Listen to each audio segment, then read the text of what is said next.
రాత్రి నిద్రపోవట్లేదంట దువ్వాడ శ్రీనివాసరావు. దువ్వాడ నేను దువ్వాడకు సలహా చెప్దాం అనుకుంటున్నాను. మాదిరి భరణికి దగ్గర అవుతుందని భరణి ఎలిమినేట్ చేసినట్టు చాలా మంది చాలా రకాలుగా మాట్లాడుతున్నారు.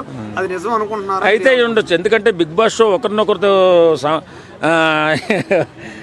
ఒకరినొకరు సంబంధాలు పెట్టుకోవడమే కదా బిగ్ బాస్ షో. కాబట్టి మాధురి త్వరలో ఎవరెవరితోనో సంబంధం పెట్టుకుని దువ్వాడను వదిలేయడం ఖాయం. ఎందుకంటే అతనికి 60 సంవత్సరాలు దాటిపోయాయి. ఇంకా ఏం చేస్తాడులే సాంగత్యం ఏం నడుపుతాడులే అనే అనుమానం కూడా వచ్చుంటుంది. కొంచెం రొమాంటిక్గానే బిహేవ్ చేస్తుంది. ఖచ్చితంగా అందులో ఎవరినో కొన్ని తగులుకుని వెళ్ళిపోతుంది. అక్కడ దింపితే మనం బిగ్ బాస్లో దింపచ్చు. ఓకే, ఏదో జూనియర్ దువ్వాడు కాదు, దివ్యని దింపుతుంది.